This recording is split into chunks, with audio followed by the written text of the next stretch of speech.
Uh, Hello, sir. So, uh, very good afternoon. My name is Vijay Chilka, and this is our new show, Ask the Expert Show from Altport Funds.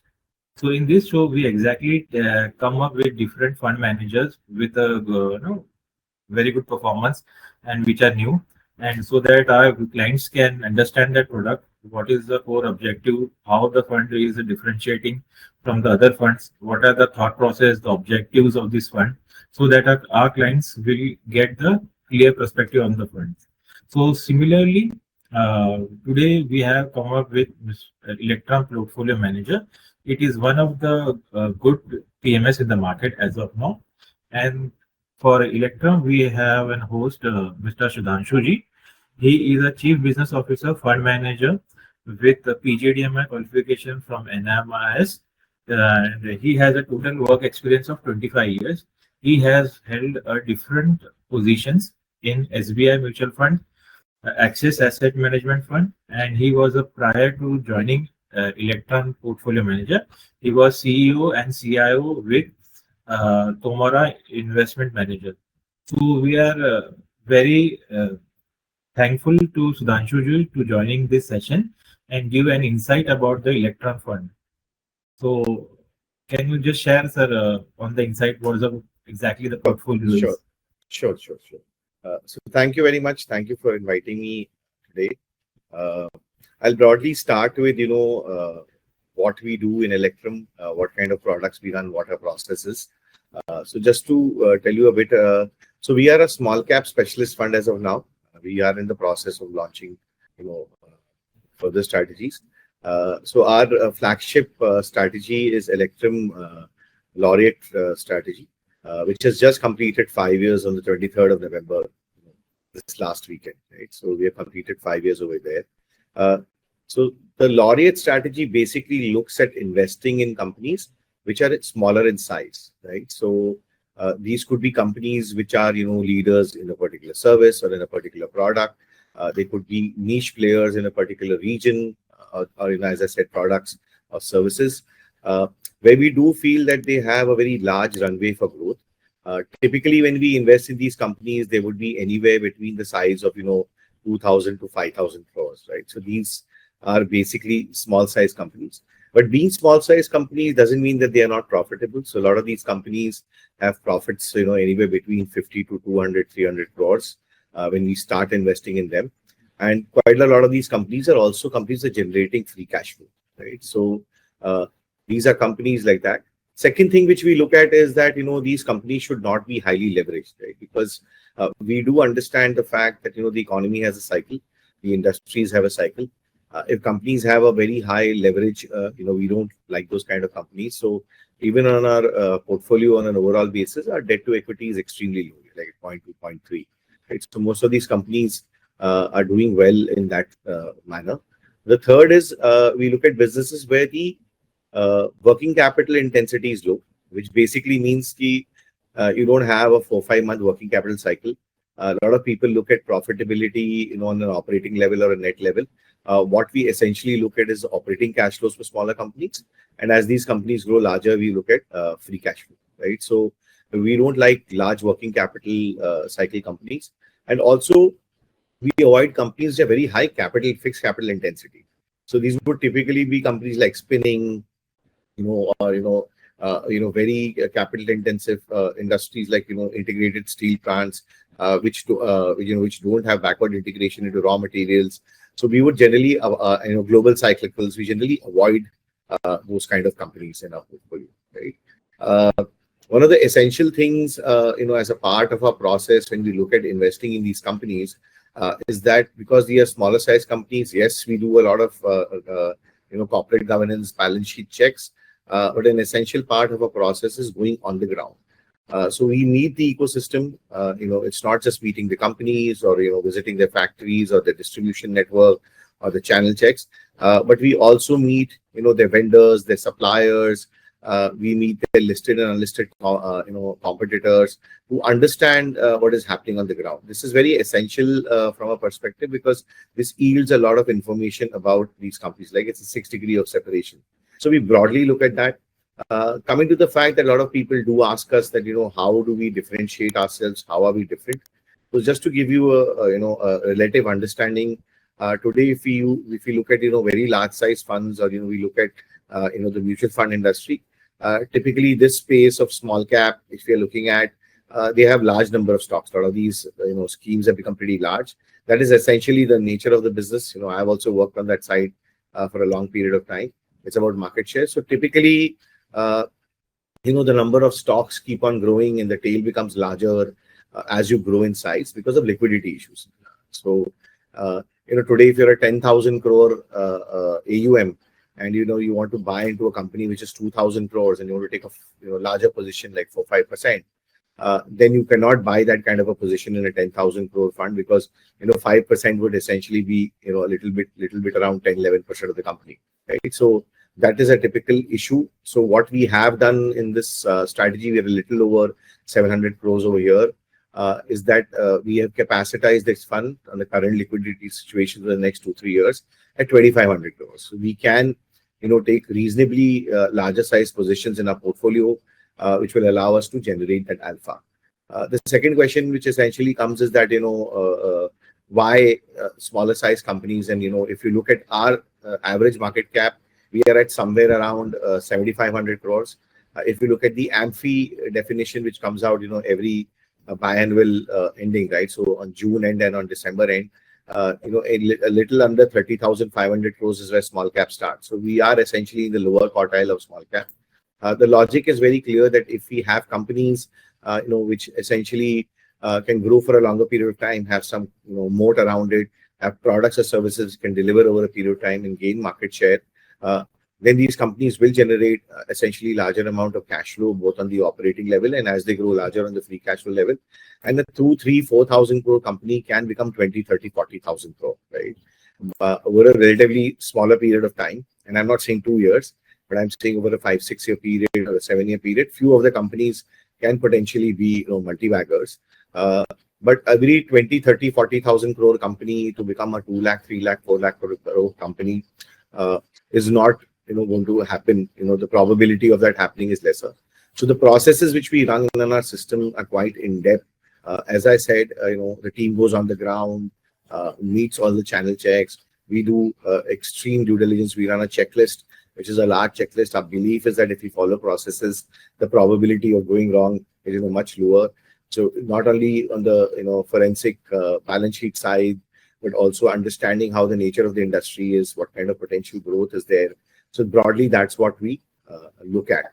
And as I said, that's the reason why we focus and differentiate ourselves from looking at smaller size businesses. So even if 3-4 stocks do that, then the alpha generation in the overall portfolio is quite strong. So that's broadly what we do over here. Also, to talk about how do you invest in these kind of strategies.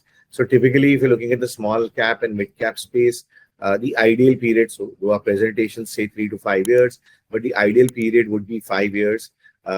Just to give you a sense why, if you look at the small and mid cap space, it usually corrects every 2.5 years. We saw a correction, this year early in Jan to almost June, July. Even to a large extent, if you look right now at the broad market level, almost 50% of the stocks in the NSE 500 are still down 20% or more. Right. So though the narrower market, which is the large cap dominated indices, might be hitting all-time highs, but the broad market is essentially still down from the highs of last year. So every 2.5 years we see that. This happens because of a multitude of reasons. One is you could always see the trade between EM/BM, which we have seen historically happening, where money moves towards dollared assets, which predominantly was a part of it last year when we saw the initial FII sellout. They were multiplied and triggered off by the US tariffs and the small conflict we had with Pakistan, and also the broad macroeconomic slowdown which we saw in the second half of last year, which we have seen continuing right now. We are seeing earlier signs of moving up. Historically, this has happened on a continuous basis. So we saw it recently. We saw this between 21 October to 22 June. I'm leaving the COVID period out because everything had corrected then. 2018, we saw the small and mid cap index correcting almost 30%.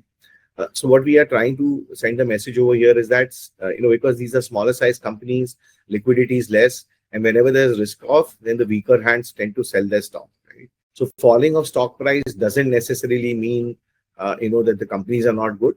This is more liquidity driven rather than anything else. What we have seen is that if you show patience and you stay in those companies, then your ability to generate return is good. Even after the correction which we have seen, and a lot of small cap funds, including ours, in the last 1 year are showing negative return.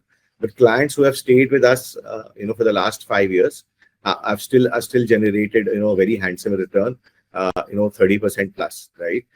I'm not guiding to 30% plus, but what I'm saying is the essential idea is that if you do these small cap companies, we do think the probability of delivering better alpha over, larger peers who run similar mandates is definitely there. So this is broadly what we do in our strategy and in our portfolio. Just to give you a brief background, about our investment team, because that's the heart of everything. We strongly believe that performance leads to everything. We have 4 portfolio managers, including me. So we have Arpit Agrawal, who's a chief investment officer and co-founder. He leads the investment team. We have Rommel Jain, who's the co-CIO, the deputy CIO. Comes with around 15 years of experience. Then we have Tejas Gupta, who's joined us in July, comes with 17 years of experience, was in Tata Mutual before that, spent 5 years there. He was in Tamohara Investment Managers as a head of equities, and before that he was in Barclays as an MBA degree, and I am the 4th portfolio manager. We have 5 analysts, so out of a total team of actually 6 now, we have added 1 more. So we are essentially 10 people in the investments, and total team strength of around 18. Right? So that's broadly what we do. If you have any questions, if you want me to talk about something more, I'm definitely available.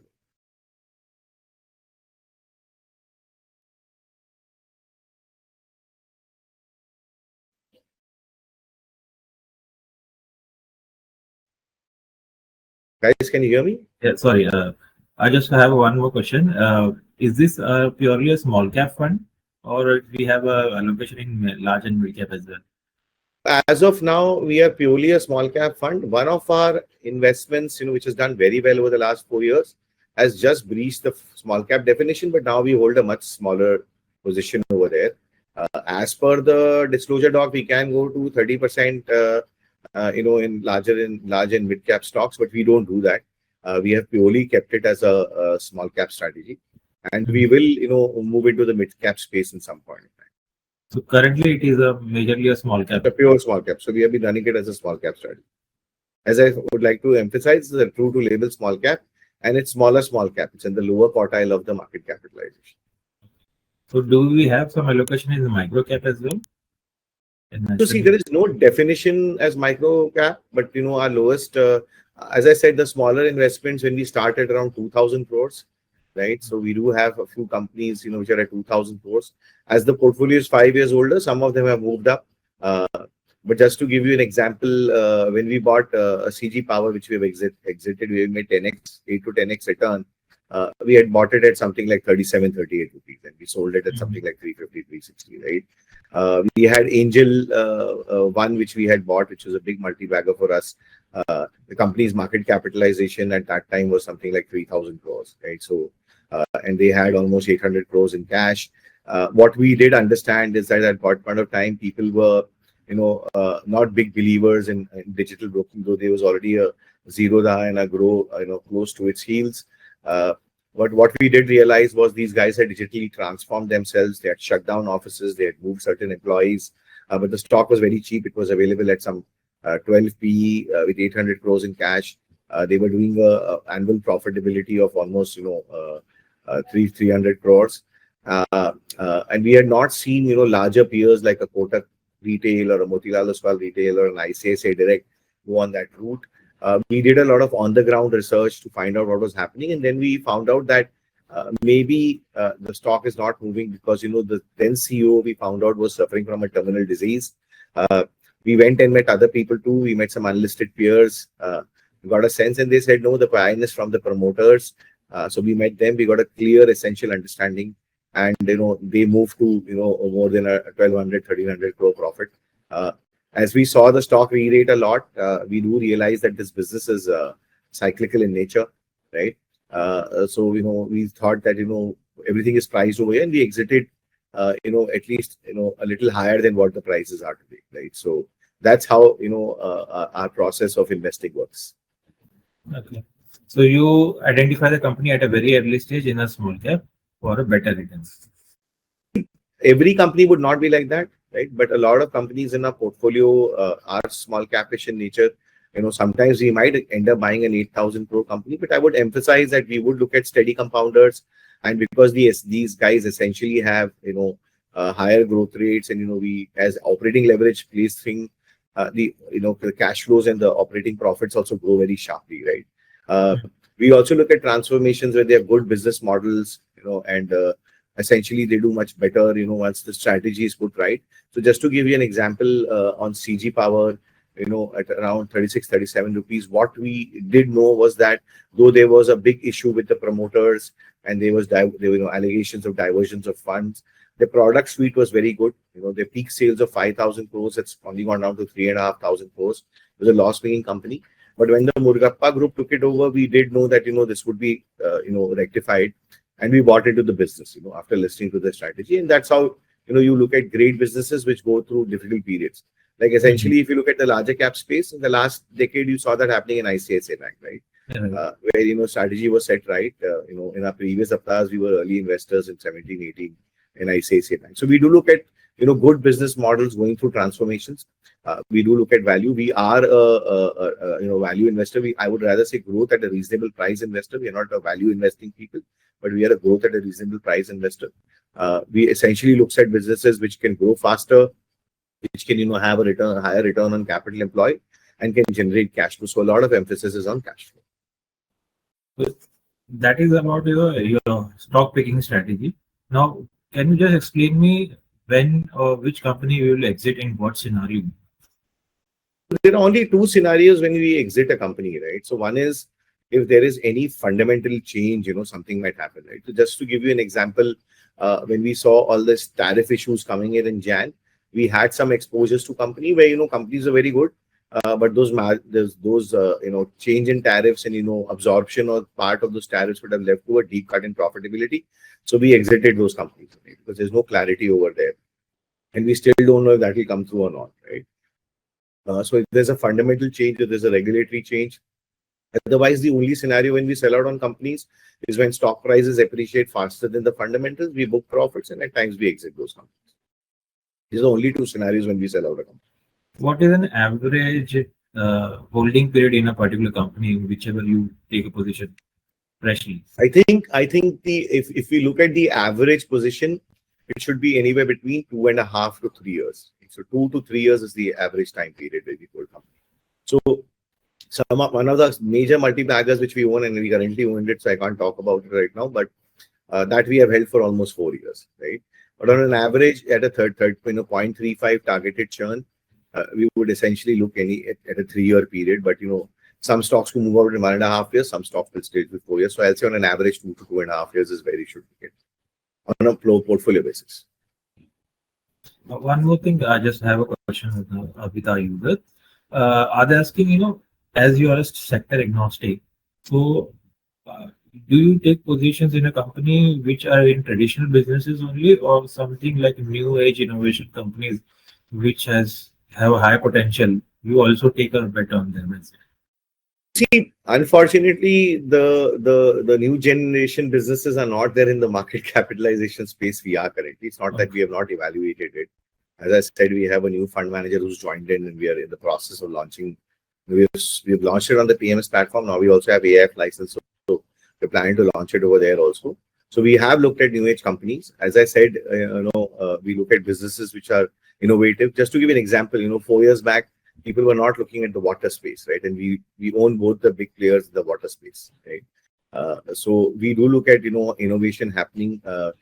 We do have a deep understanding of the new age companies, and as products get launched, we continuously track them. So if you're mentioning about Swiggy, Zomato, or the Paytms of the world, we do understand them. For some of our customized portfolios, we also have a few of those companies, right? I can't name them which one we have. But just to give you, we do understand the space. As I said, we have a strong fund management and an analyst team. And as I said, out of 18 people, 10 people are a part of that team. So we do have deep understanding, right? So cumulatively in the fund management space, we would have around 65, 70 years of experience. And can you just tell me about what is the team size, the research team, and their As I mentioned earlier, we have 6 analysts and we have 4 portfolio managers. So we are 10 people.